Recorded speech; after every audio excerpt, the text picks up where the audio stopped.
Alright, so three quick things I want to talk about regarding player movement speed. To help, in the top left I have a small display. The stat you should probably look at is horizontal speed, which is the X and Z speeds combined.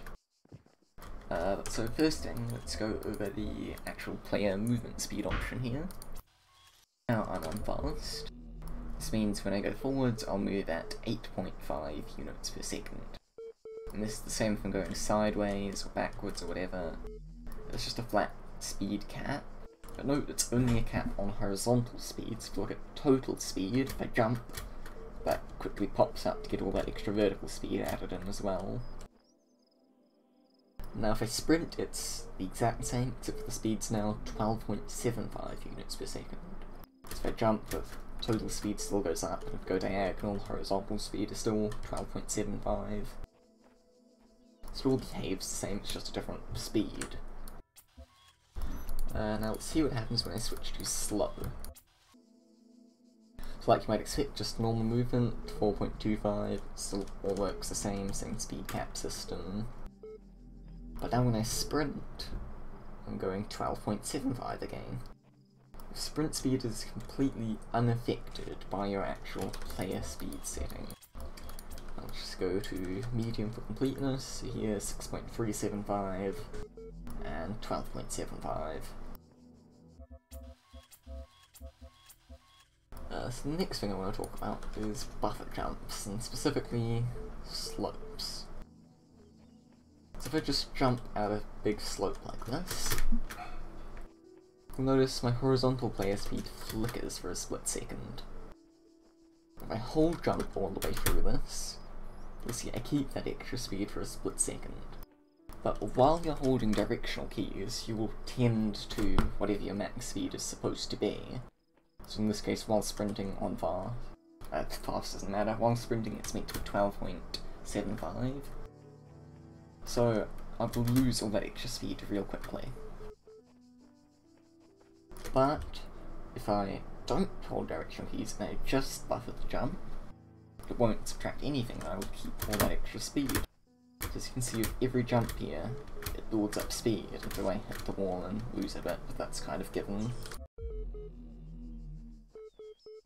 If you try to do the same thing going up slopes, there's no benefit to doing it while holding forwards. There's no benefit to hold and jump through the whole thing while going forwards. And if you don't hold directions and just buffer jumps, then you'll see I very quickly lose all the speed, so the other ones change nothing, but that one actually loses your time quite quickly. So the last thing to do is a completely flat surface, which will go out to a hub here for. Also note that in Nexus your maximum speed varies a lot more.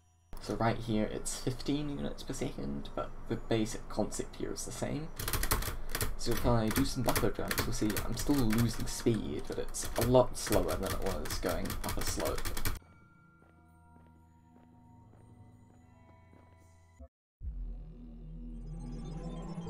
Now the last thing I want to talk about is going to be zones that change your player speed, and these buffer jumps are actually going to play into that a decent bit.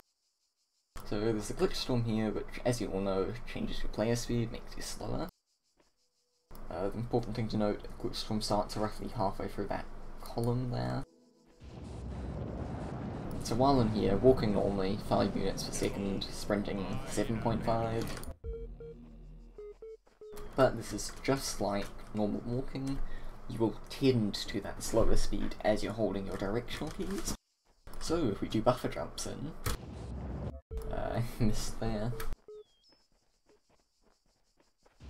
There we go, you see I'm keeping this extra speed for a small bit as I'm entering this zone, which helps me get through it a little bit quicker.